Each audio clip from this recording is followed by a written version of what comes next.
히브리스를 지금 이렇게 쭉 살펴보고 있습니다. 강의 설교를 하고 있는데, 히브리스를 기록한 이 히브리스 기자는 지금 박해 앞에서 흔들려서 배도하는 사람도 많고 막 이 굉장히 어려운 가운데 빠져 있는데, 그들에게 있어서 가장 큰 문제는 예수 그리스도가 누군지 정확히 잘 모른다라는 것이죠.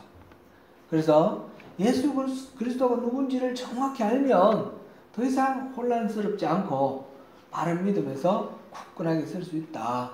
그렇게 이제 지금 계속해서 말을 하고 있습니다. 그래서 특별히 3장 1절에 보니까 예수님을 깊이 생각하라. 깊이 생각하라는 건 단순히 머릿속으로만 생각하라 이런 뜻이 아니라 우리 모든 관심을 예수님께 집중시키라, 그런 뜻입니다. 그래서 예수님은 선지자들보다도 더욱 출중하고 천사보다도 출중하고 모세와도 비교할 수 없이 출중하고 아론보다도 더 뛰어나신 분이다. 여호수아도 있었군요. 그렇게 아주 대단하신 분이시다. 그들이 유대인 출신, 유대교에서 기독교로 이렇게 개종한 이 유대인 그리스도인들에게 그들이 평소에 이렇게 너무너무 아주 위대한 존재로 생각하고 있는 선지자나 천사나 모세나 그다음에 여호수아나 아론이나 이들과 이제 비교를 하면서 어떤 점에는 공통점이 있고 어떤 점에는 더 이렇게 비교할 수 없을 정도로 우월한지 이런 것을 앞에서 쭉 설명을 했었습니다. 그리고 바로 지난주에 한 거는 예수님께서는 바로 대제사장이다. 하나님과 우리 사이에 계시면서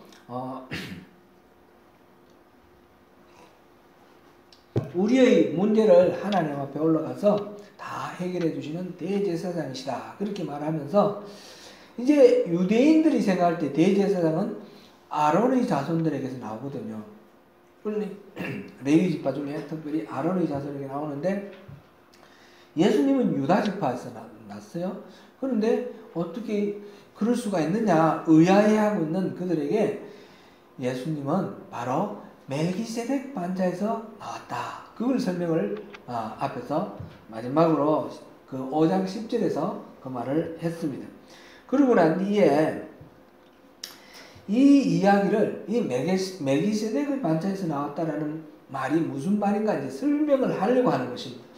설명을 하려고 멜기세덱에 관하여는 우리가 할 말이 많으나 많은 것을 이제 얘기를 하고 싶은데, 그런데 너희가 듣는 것이 도남으로 설명하기 어렵다. 이렇게 이제 말하고 있습니다.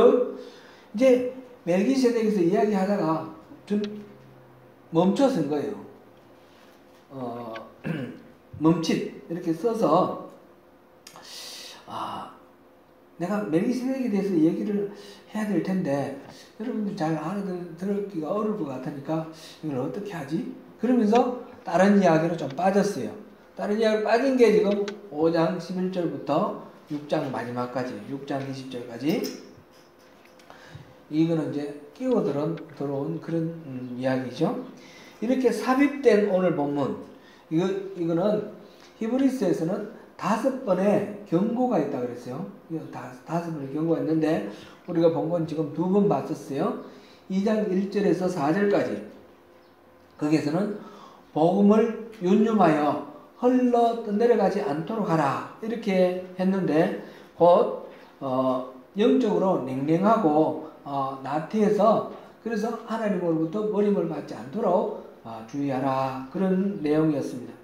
그 다음에 두 번째는 3장 7절부터 19절까지였는데 믿지 않는 악한 마음을 품음으로 마음이 완고해져서 딱딱해져 가지고 그래서 살아계신 하나님에게서 떨어질까 조심하라 그런 말씀이 있었는데 곧 불신앙, 불순종 이것으로 인해서 이 구원을 잃어버리지 않도록 경고를 하고 있습니다. 이번에 이제 셋째 경고가 바로 5장 11절부터 6장 20절까지의 말씀입니다. 히브리서 기자는 11절에서 앞서도 잠깐 말씀드렸듯이 여러분이 듣는 것이 둔함으로 설명하기 어렵다 이렇게 말하고 있습니다. 듣는 것이 둔하다 이게 무슨 말일까요? 잘 이렇게 설명을 해도 잘 못 알아듣고 좀 지적으로 좀 떨어져서 이해도가 좀 이렇게 낮다, 잘 못 알아듣는다 그런 뜻으로 우리가 이해가 됩니다. 그렇게 이해가 되는데 원래 본래 이 말이 성경에 기록된 헬란 말로는 이게 노드로이라는 단어를 쓰고 있는데 이 말은 똑같은 단어가 6장 12절에 그대로 쓰여 있거든요. 6장 12절 한번 볼게요. 6장 12절 보면 게으르지 아니하고 믿음과 오래 참음으로 말미암아 약속들을 기업으로 받는 자들을 본받는 자 되게 하려는 것이니라. 이 중에 이 노드로이라는 단어가 번역된 말이 어느 것 같습니까? 게으르지, 게으르다라는 말하고 이렇게 연상이 되죠. 바로 그 같은 단어를 여기는 둔하다라고 앞에서는 둔하다, 듣는데 둔하다 이렇게 번역했고 여기는 게으르다 이렇게 번역을 했어요. 그러니까 이 말은 태어날 때부터 이렇게 좀 지적 능력이 뒤떨어진다 이런 의미는 아닌 것 같아요. 날 때부터 우둔함이 아니라 그런 것이 아니라 노력을 제대로 하지 않아서 이해하는데 조금 뒤떨어지는 그런 상태, 무지한 상태에 빠진 것을 의미합니다. 곧 말씀을 가르치기나 말씀이나 또는 가르침을 들을 때에 전심을 쏟아서 관심을 집중해서 듣지 않고 건성건성 들음으로 인해서 그 말이 무슨 뜻인지 모르고 지나간다 그런 뜻입니다. 12절에 의하면 히브리서 기자가 생각할 때 이 서신을 읽는 사람들, 이 히브리서 독자들은 예수님을 믿고 따른 지가 제법 세월이 흘렀어요. 한 20-30년 시간이 지났습니다. 유대교에서 기독교로 이렇게 옮겨서 한 20-30년 이렇게 됐습니다. 예수님이 십자가를 지신 게 30년이고 30년 또 달력을 정확하게 보면 33년이다 이렇게 말하는 사람도 있는데 그냥 단순하게 30년, 30세에 됐을 때 십자가를 지셨고 그리고 이 일이 일어나는 건 한 64년 정도 이렇게 되니까 한 30년 정도 시간이 흘렀죠. 아마 로마 교회는 오순절 그때에 아마 시작되었을 거라고 생각합니다. 오순절 마가의 달방에 성령이 임하셔서 예수님의 제자들이 120문도가 나가서 복음을 전할 때에 3,000명이 베드로가 설교를 하니까 3,000명이 회심했다고 그랬잖아요. 그들이 누굽니까? 그들은 바로 디아스포라, 온 세계에 흩어져 있다가 바로 6월절 절기를 지키기 위해서 예루살렘에 온 사람들이에요. 이 사람들이 다시 자기 삶의 터전으로 돌아가서 그들이 그 오순절날 만난 그 예수님에 대해서 막 증거를 하기 시작하면서 자기들끼리 모여서 교회를 이루었어요. 로마 교회가 아마 그렇게 시작됐을 거라고 생각합니다. 이 히브리서를 읽는 독자들이 아마 로마 교회다 이렇게 우리가 처음 시간에 그렇게 말씀을 우리가 나누었습니다. 그래서 이들은 그 이후에 믿은 사람도 있고 처음부터 같이 믿은 사람도 있고 해서 적어도 한 20-30년 정도 이렇게 신앙생활을 해왔던 사람들이 주축이 되어 있을 겁니다. 그랬을 때 그들은 틀림없이 오랫동안 신앙생활을 했으니까 선생이 되기에 충분하다라는 거죠. 이제 그 믿음의 연조를 봤을 때 선생이 되기 충분하다.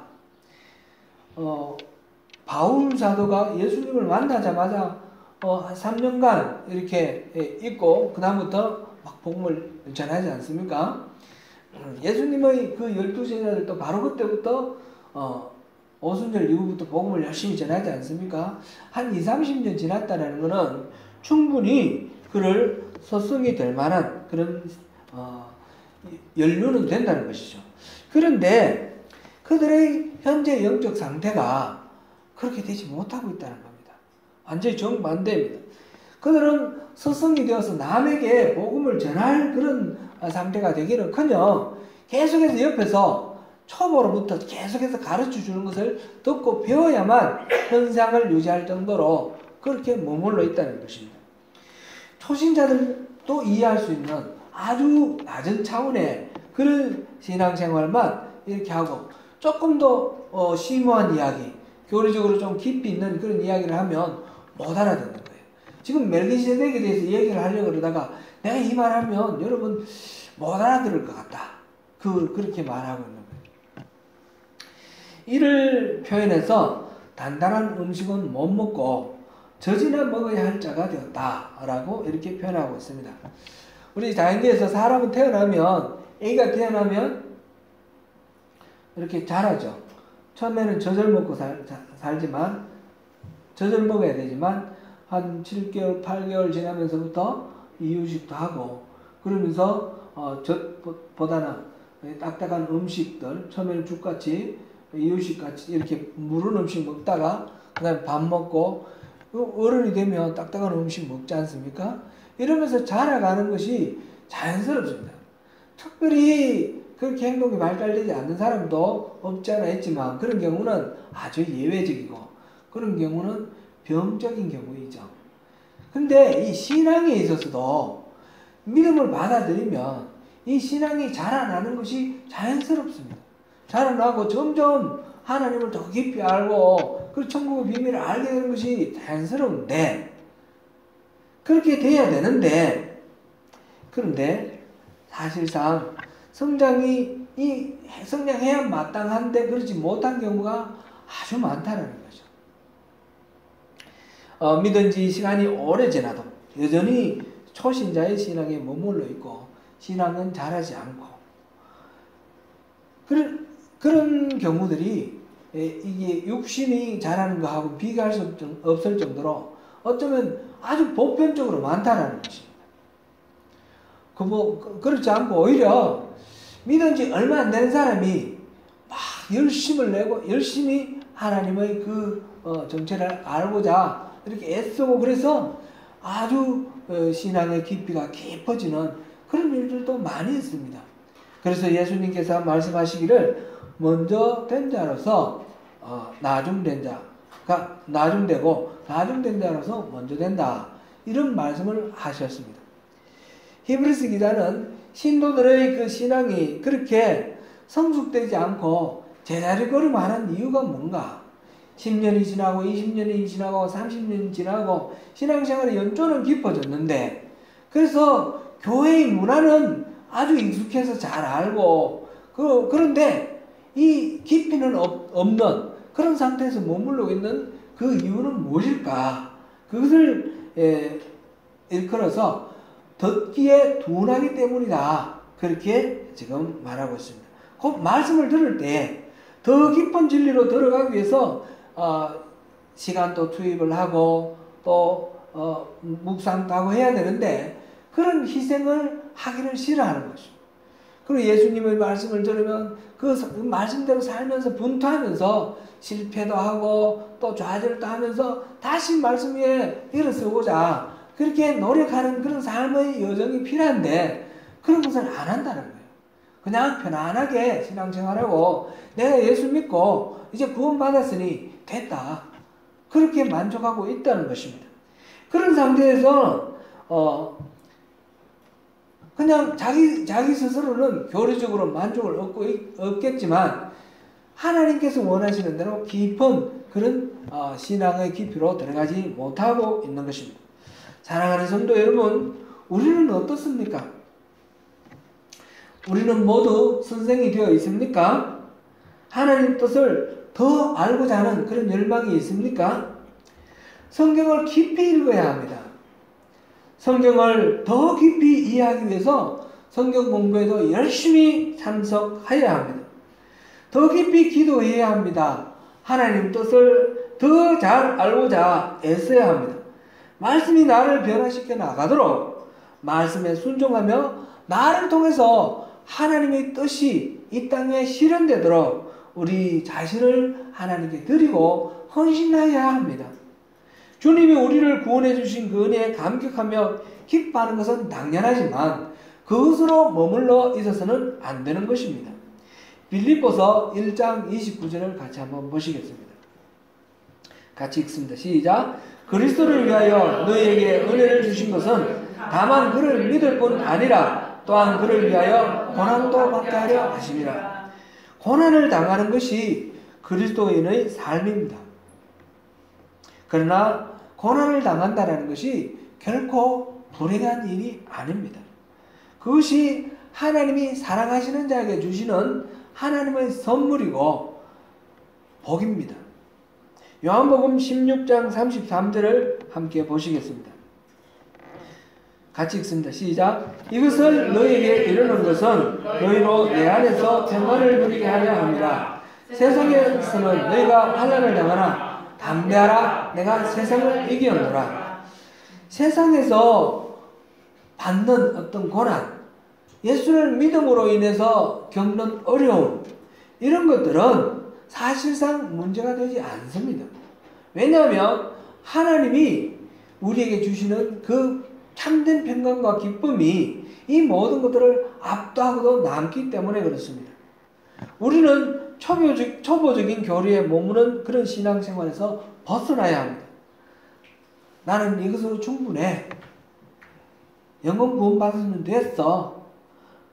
이렇게 하는 것은 진짜 신앙의 복을 모르는 것입니다. 로냐가 한글을 읽을 줄 압니다. 뭘 적어놔도 다 읽을 줄 알아요. 가나다라 다 알고요. 아야의어 다 알기 때문에 그것을 어떻게 결합을 해서 소리를 어떻게 내는지 다 압니다. 잘 읽습니다. 그러나 그 말이 무슨 뜻인지 모릅니다. 단어의 뜻을 모르고 문장의 뜻을 모릅니다. 단어의 뜻을 알고 문장의 뜻을 파악할 줄 알고 문맥을 통해서 그것이 의도하는 바가 뭔지 알게 될 때, 그리고 그런 말을 통해서 표현하고 싶어하는 그 의도가 정확하게 전달되고 그것을 표현할 수 있을 때, 그럴 때 우리말을 안다라고 말할 수 있습니다. 로냐는 아직 우리말을 알지 못하죠. 분명히 가나다라를 알고 다 읽을 줄 알고 찬송할 때 찬송과 같이 부릅니다. 그렇지만 뜻은 모릅니다. 말을 통해서 자유롭게 소통하고 또 그렇게 느끼고 의사 전달을 할 때에 얼마나 우리 한국말 쓸 때 얼마나 편하고 또 얼마나 유익합니까? 영어로는 그렇게 못돼서 참 많이 불편합니다. 단단한 음식은 못 먹고 젖이나 먹어야 할 자로 신앙이 성숙하지 않고 제자리 걸음하는 그 이유는 이 듣기의 둔함으로 곧 더 깊이 주님을 알고자 하는 그런 관심과 열정이 없이 건성으로 듣고 그렇게 함으로써 성경 말씀에 대한 깊은 이해가 없다라는 것입니다. 오늘 본문 이어서 이 13절 14절에 보면 그래서 이 젖을 먹는 자, 어린아이 같다라는 그런 신앙의 상태와 단단한 음식을 먹는 것, 장성한 자라고 말하는 그 신앙의 성숙된 자, 이 둘을 대비하면서 우리 신앙이 어떻게 성장해야 할지를 설명하고 있습니다. 젖을 먹는 자는 영적으로 미숙한 자이죠. 그래서 그것을 의의 말씀을 경험하지 못한 자, 이렇게 하였습니다. 신앙생활을 하여도 의의 말씀을 경험하지 못한 이 미숙한 자는 늘 자기중심적으로 모든 것들을 생각합니다. 그래서 교회는 자기를 위해서 존재하는 것, 그래서 언제나 위해주고 언제나 보살펴주고 언제나 도와주고 이런 것을 늘 기대하면서 조금이라도 그 자신의 어떤 기대에 맞지 않으면 실망하고 좌절하고 상처있고 그렇게 되는 것입니다. 이거는 영적으로 미숙한 상태입니다. 반면에 단단한 음식을 먹는 사람은 영적으로 장성한 사람이다, 그렇게 표현을 했는데 지각을 사용하여 연단을 받아 선악을 분별하는 자라고 설명하고 있습니다. 마태복음 25장 40절에서 여기 내 형제 중에 지극히 작은 자 하나에게 한 것이 바로 내게 한 것이다 그랬고, 25장 45절에서는 이 지극히 작은 자 중 하나에게 하지 아니한 것이 내게 하지 아니한 것이다 그렇게 말씀하셨습니다. 그러니까 우리 형제, 우리 이웃들을 위해서 섬기는 것은 다름 아니라 하나님을 섬기는 거고 우리 주님을 섬기는 것입니다.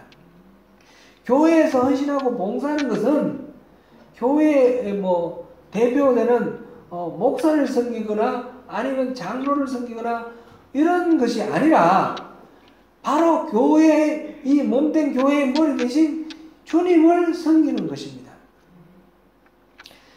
그래서 자기 몸이 비록 고달프고 자기 재물이 소비되고 그렇게 세상적으로 봤을 때는 이익이 없고 손해라는 것 같지만 그렇게 이웃을 섬기고 헌신한 것이 주님을 기쁘시게 해드리는 것이고 또 주님을 이렇게 흡족하게 해드리는 주님을 섬기는 일이기 때문에 주님을 기쁘시게 해드린다는 그 사실 자체로 내가 사랑하는 주님이 기쁘시니까 나도 기쁘고 나도 행복해지는 것, 이런 섬김의 자세가 바로 장성한 자, 믿음이 장성한 자라는 것입니다.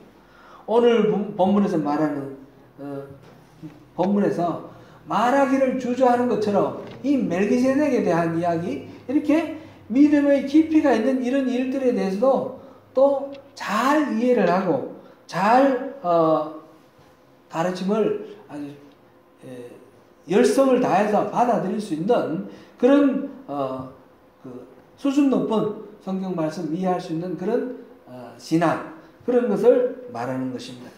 영적으로 이 성숙하다라는 것은 의의 말씀을 경험해서 그래서 선악을 분별하는 데 이르는 것, 이것을 단순하게 표현하면 그렇게 말할 수가 있습니다. 여기서 의의 말씀을 경험한다라는 말에 대해서 조금 더 생각해 보겠습니다. 이것은 의의 말씀을 잘 들어본다, 잘 듣는다라는 그런 것에 그치는 것이 아닙니다. 우리가 착각하는 것 중에 하나는 그런 것이 있습니다. 어떤 성경 말씀을 읽을 때 또는 설교 말씀을 들을 때 성경 공부를 할 때 내 마음에 감동이 되고 은혜가 되면 그러면 내가 의의 말씀을 경험했다 이렇게 생각을 할 수도 있습니다. 그러나 그것은 아직까지는 아닙니다. 그냥 은혜 받은 거죠. 경험을 했다라는 것은 거기서 한 걸음 더 나아가는 것입니다.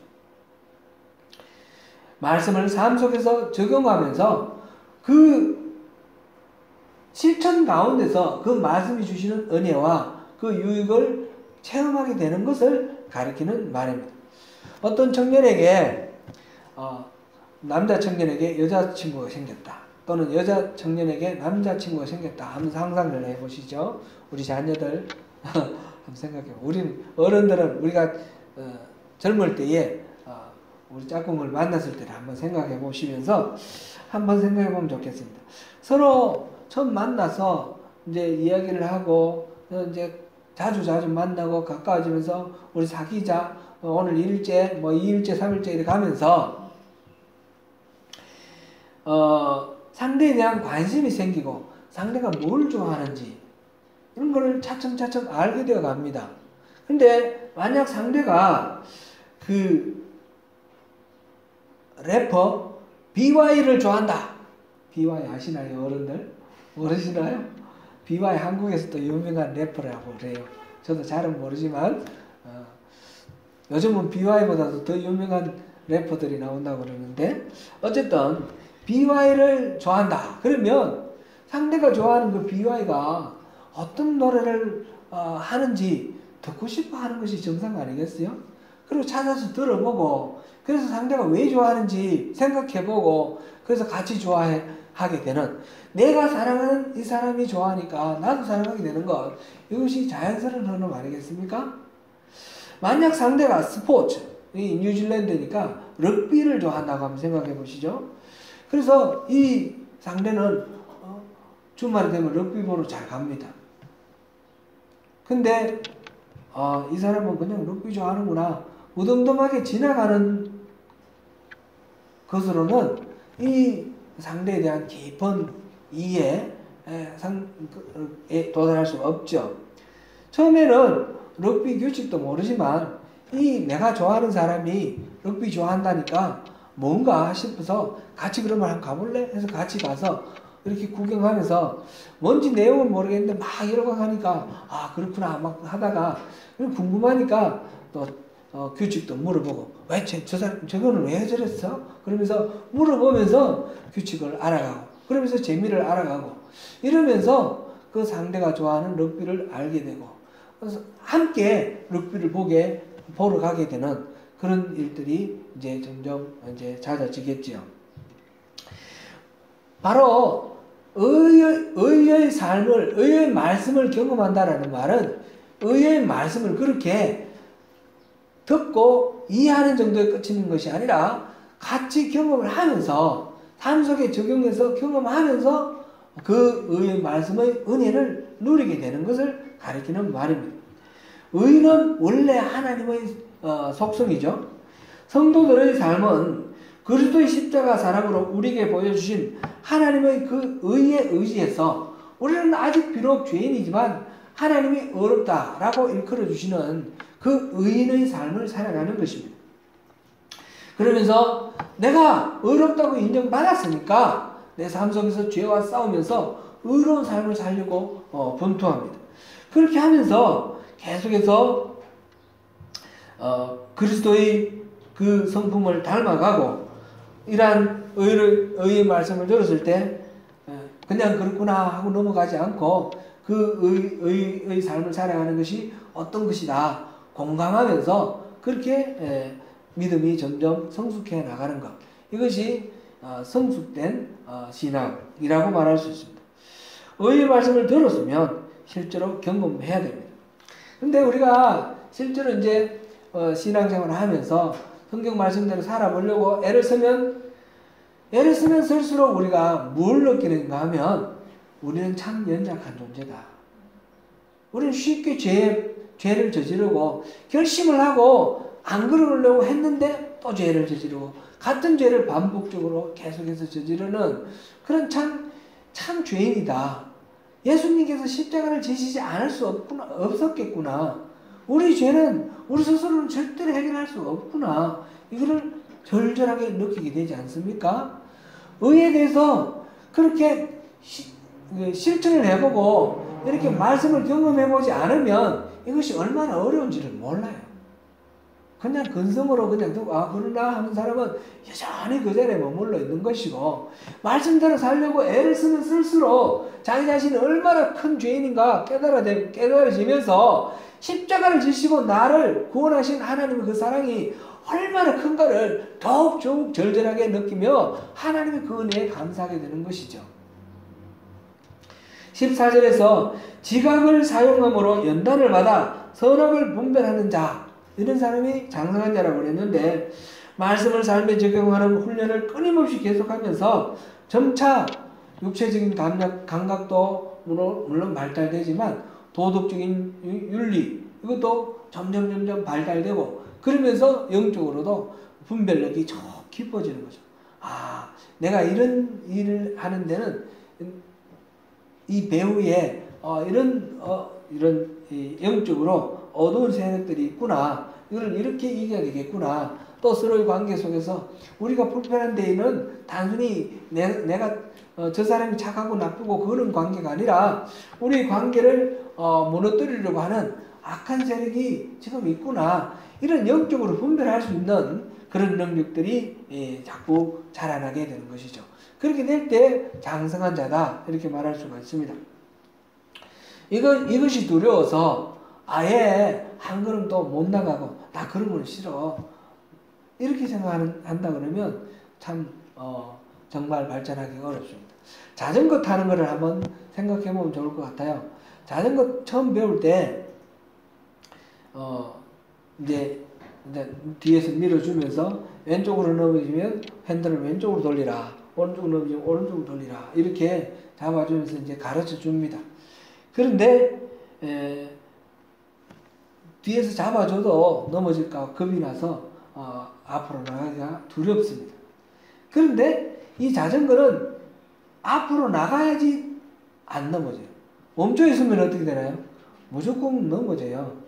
아주 고수들, 자전거 타는 아주 고수들 보니까 이 멈춰서 이렇게 막 오래 버티는데, 이 자전거는 앞으로 나가면 넘어지지 않습니다.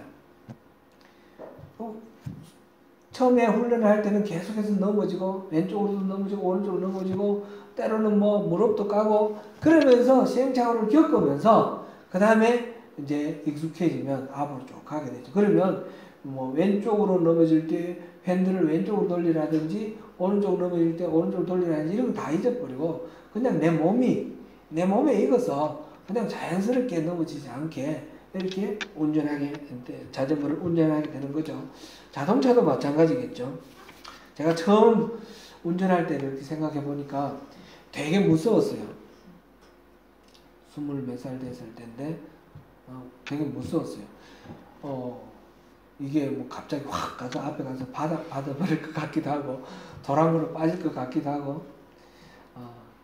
근데 그러면서 이제 뭐 악셀레이터를 밟아라, 뭐 브레이크를 밟아라, 핸들을 어떻게 돌리라, 뭐 옆에서 계속 가르쳐주면 그게 뭐 핸들이 어디 있는지, 핸들을 잡고 있으니까 브레이크가 어디 있는지, 악셀레이터가 어디 있는지 그걸 일일이 생각해야 돼요. 오른쪽에 악셀레이터가 있지, 왼쪽에 브레이크가 있지, 막 이러면서 생각해야 되는데, 그리고 처음에 제가 배울 때는 이제 클러치도 있고 막 이런 거 배웠는데, 지금은 어떻게 되나요? 지금은 운전할 때 그런 거 전혀 생각 안 하죠. 브레이크가 어느 쪽에 있는지, 뭐 악셀레이터가 어느 쪽에 있는지 모르잖아요. 그죠? 무의식 중에 다 밟게 돼 있어요. 이 몸에 익어가지고 몸이 알아서 가는 거예요. 신앙생활도 초보 단계에 머물러서 이 초보적인 그 위에 계속 생각하고 의식하고 있는 그 단계에서 머물러 있어서는 안 되고, 그거를 지나가야 되는 것입니다.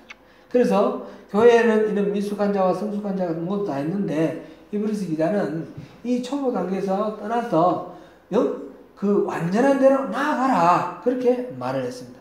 더욱 성숙함으로 나아가자라고 그렇게 말하고 있습니다. 6장 1절에서 먼저 그리스도의 도의 초보를 버리자, 이렇게 말하는 것입니다.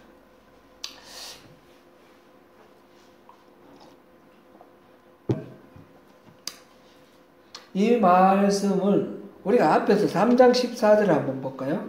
3장 14절 같이 읽어봅니다. 시작. 우리가 시작할 때에 확실한 것을 끝까지 견고히 잡고 있으면 그리스도와 함께 참는 자가 되리라 하였습니다. 지금 초보를 버리라 그랬고, 6장 1절은 초보를 버리라 그랬고, 지금 3장 14절에서는 처음 시작할 때 확실한 것, 그거 버리지 말고 끝까지 잡고 있으라, 그랬습니다. 이 말은 서로가 모순되는 말 같지 않습니까? 이게 무슨 말씀인가? 그렇게 표현이 좀 모순되어 보이는데, 그런 것은 아닙니다. 초보를 버리자, 이 말은 초보를 다 잊어버리고 초보를 내팽개쳐라, 이런 뜻이 아니라 그 초보 상태에 머물러 있지 말고 앞으로 나아가라라는 그런 뜻입니다. 이 도의 초보는 건축을 할 때에 이 털을 다지는 것, 털을 말하고 있습니다. 털을 다졌으면, 지난 수요일날 제가 어릴 때에 집 짓는 이야기를 잠깐 말씀드렸는데, 요즘 짓는 거, 콘크리트 집 짓는 거 말고, 우리가 어릴 때 그 뒷산에 있는 나무 잘라가 와가지고 그걸로 집 지었어요. 그럴 때에 땅 바닥을 고르고, 근데 골랐는데 그 다음에 주춧돌을 넣고, 그 위에 기둥을 넣고, 기둥 연결해가지고 위에 대들보 올리고, 그 다음에 석가래 올리고, 지붕 덮고, 그리고 이제 벽을 만들고 방을 만들고 이렇게 했는데, 이 땅을 고르는 거, 이 털을 먼저 고르고, 그 다음에 이 주춧돌을 넣고 기둥을 올리는데, 이 땅이 무르면 어떻게 되나요? 이게 나중에 기울어지죠. 건물이 무너지는 것입니다. 그래서 이 털을 고르고 난 뒤에 주춧돌 놓는 자리, 그 자리를 단단하게 다져야 됩니다. 그렇지 않으면 이거는 건물 자체가 오래 버티지 못하고 넘어집니다. 그래서 제가 어릴 때 봤는데 어른들이 털을 다지기 위해서, 요즘은 뭐 이렇게 롤락 이런 거 와가지고 막 누르면 되겠는데 제가 어릴 때만 해도 그런 게 없었어요. 그래서 큰 바위, 이 바위돌을 밧줄로 묶어가지고 여러 사람이 이렇게, 주로 이제 4사람이 그걸 했습니다. 4사람이 해서 당기면 이 바위가 들리죠. 그러니까 놓으면 쿵 떨어지는 거죠. 그러면서 땅을 이렇게 다지는 거예요. 망깨라고 그랬는데 망깨 넣는다 그랬어요 우리가. 그렇게 해서 이걸 단단히 다져야지 안 넘어지는 거예요. 그래서 이 털을 단단히 다졌어요. 이게 도의 초보예요. 그러고 난 뒤에는 어떻게 해야 됩니까? 주춧돌을 놓고 기둥을 세워야 됩니다. 그런데 계속해서 이 땅만 다지고 있으면 어떻게 되나요? 도의 초보를 버리라 그러니까 여기는 다 다져놨으니까 또 옆에 또 다지고 그러면 건물이 세워지나요? 그게 아니죠.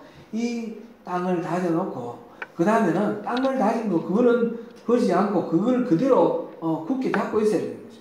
거기에다가 주춧돌을 놓고 건물을 짓는 단계, 이 초보의 단계, 털을 다지는 단계를 넘어서서 다음 단계로 나아가야 한다는 것입니다. 그러므로 지금 6장 1절에 말하는 도의 초보를 버리라는 말하고 3장 14절에서 말하는 그 확신한 것을 견고히 잡고 있으라는 말은 서로 모순되는 말이 아닙니다. 그것을 계속 초보의 도를 거기에 머물러 있지 말고 앞으로 나가라, 그런 뜻입니다. 지금 초대교회가 이 교훈의 터, 믿음의 기초로 삼았던 내용을 6가지로 계속해서 말하고 있습니다. 그 6가지 우리가 이게 이제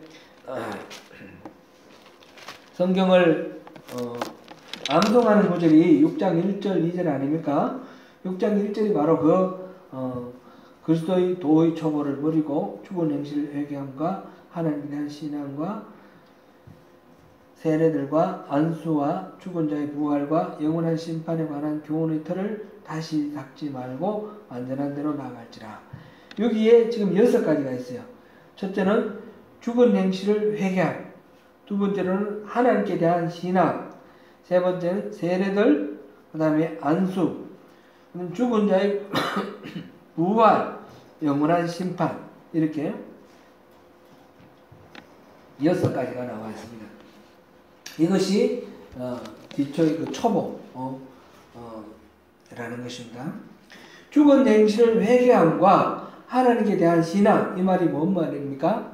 죽은 행실, 우리 죄인으로서 우리가 하고 있던 그 모든 그릇된 삶, 그것을 버리는 거죠. 회개해서, 그 다음 신앙, 하나님을 믿는 대로 돌아오는 것. 이 전체를 말하는 회심이다, 회개다, 이렇게 말할 수 있겠습니다. 그거는 우리가 예수를 믿을 때에 일어나는 일이죠. 우리 예수를 사랑하는 성도 여러분, 예수를 믿으십니까? 네. 여러분들이 믿음을 결심할 때 이 과거에 일어난 일입니다. 그 다음에 세례들과 안수, 세례, 이거는 현재의 신앙 과정을 가리키는 말입니다. 세례를 복수로 하고 있습니다. 이거는 물로 처음 예수를 믿었을 때 물로 세례를 받는 것, 그것을 포함해서 그 다음에서 계속해서 성례제를 받으면서 우리 성찬하는 것 포함해서 계속해서 자기 신앙을 고백해 나가는 그 모든 것들을 세례들이라고 말을 했습니다. 안수라는 것은 하나님의 일을 위해 봉사하는 직분을 맡길 때에 머리에 손을 얹고 기도해서 성령의 은사가 그에게 이렇게 임하도록 비는 것, 그거에 바로 안수입니다. 그러니까 이 안수는 머리를 얹고 안 얹고를 떠나서 하나님의 일을, 직분을 맡게 되는 것, 그것을 안수라고 표현했습니다. 세례들과 안수, 이 말은 바로 끊임없이 우리 삶 속에서 믿음을 고백하는 여러 가지 우리의 신앙생활하는 활동들, 그 성화의 과정들, 그리고 교회에서 직분을 받고 하나님을 섬기면서 하는 모든 일들, 이런 것들을 가리키는 말입니다. 그 다음에 죽은 자의 부활과 영원한 심판, 이것은 나중에 마지막 때에 일어날 일입니다. 우리 그리스도인의 소망을 걷는 말이기도 합니다. 이렇게 볼 때 그리스도의 삶은 처음에 그 회개와 신앙으로 출발을 하죠. 그리고는 이 세례들과 안수로 계속해서 오늘 살아가는 것입니다. 그리고 마지막에 그 마지막 날, 그날 부활과 심판으로 완성이 되는 것입니다. 우리는 그리스도의 삶의 이러한 기초적 내용들을 잘 배우고 잘 알아야 됩니다. 이 내용을 잘 알아야 구원의 확신을 갖게 됩니다. 그러나 여기에서만 머물러 있어서는 안 된다는 것입니다. 거기에서 완전한 대로 나아가라 그랬습니다. 이 완전한 데는 어떤 것입니까? 완전은 아무런 흠도 없는 퍼펙트한 것을 말하는 것이 아니고, 지금 이 영어 성경에 번역하기를 maturity라고 번역을 했습니다. 성숙함. 그래서 하나의 과정이죠. 점점 자라가는, 신앙에서 자라가는 하나의 과정으로서 성령의 열매를 맺어가는 것입니다. 열매는 완전히 익어서 먹을 때만 열매가 아니라 꽃이 지고 난 뒤에부터 계속해서 열매가 있죠. 우리 이 성숙함은 이것이 열매가 계속해서 익어가는, 자라가는 그 과정 전체를 걷는다, 이렇게 봐도 좋겠습니다. 우리가 이 신앙의 기초가 되는 6가지, 우리 그것을 잘 알아야 아는데, 거기만 머물러서 안 되는 것은, 우리가 강을 건널 때 나룻배를 타고 건넜다 치면 이 나룻배 아니었으면 강을 못 건넜으니까, 나룻배가 너무너무 귀중하니까 그 다음에 갈 때 계속 나룻배를 밧줄을 묶어가지고 끌고 간다, 이렇게 생각하면 얼마나 웃었습니까? 그렇죠? 나룻배는 그 자리에 두고 우리는 가볍게 걸어가는 거죠. 이 6가지 그것들, 거기서 우리가 더 앞으로 나아가야 되는 것입니다. 그래서 이 성숙하면 2가지 측면에서 다시 점검해 볼 수 있습니다. 하나는 자기가 믿고 있는 예수가 어떤 분이신가를 깊이 알고 그리스도의 사역을 이해를 하면서 어떻게 순종하는 것이 그분의 뜻에 합당한지, 그것을 깊이 통찰할 수 있는 영적 분별력을 갖게 되는 것. 첫 번째로는 영적 분별력이다, 이렇게 말할 수 있고요. 두 번째로는 우리의 신앙이 연륜이 더해지면서 지식에서뿐만 아니라 우리 삶의 전 영역에서 예수를 닮아가는 것, 작은 그리스도가 되는 것, 성품이 성령의 열매로 이렇게 성숙되어 가는 것, 이 2가지. 첫 번째는 영적 분별력, 두 번째는 성품의 성숙, 이런 것을 다 통합해서 일컬어서 장성한 자라고 이렇게 일컫습니다. 단단한 것도 먹을 수 있는 장성한 자가 되겠습니다. 이러한 성숙은 실제로 우리가 돌을 닦아서 이루어지는 것이 아니라 어떻게 된다고요? 3절에 보면 하나님이 허락하시면 우리가 이것을 하리라. 하나님께서 우리에게 베풀어 주시는 은혜입니다. 영적 성숙은 겸손히 하나님께 의존할 때에 이루어집니다. 심지어 반복되는 죄 앞에 무너질 때도 우리가 우리 나름대로 다른 길을 찾는 것이 아니라 우리가 할 일은 하나님께 의지하는 것입니다. 그리고 하나님 안에 거하는 것입니다. 요한복음 15장 9절입니다. 같이 읽습니다. 시작. 아버지께서 나를 사랑하신 것 같이 나도 너희를 사랑하였으니 나의 사랑 안에 거하라. 아멘. 함께 부르심을 받은 사랑하는 성도 여러분, 삶이 변화되지 않고 믿음이 잘 자라지 않는다는 생각이 드십니까? 이제는 우리가 정말 주님을 잘 믿어보시기 바랍니다. 미숙한 상태에서 남이 나를 돌봐주기만 바라는 마음을 내려놓고 내가 남을 섬기는 그 말씀의 실천을 통해서 주님의 뜻을 더 깊이 알게 되고 주님과 더욱 친밀해지는 그런 사랑의 교제 안으로 들어가시기를 바랍니다. 하나님께서 허락하시면 우리가 이것을 하리라 고백하고 나아가시는 가운데서 주님이 주시는 평강과 기쁨을 마음껏 누리시는 저와 여러분 되시기를 축원합니다.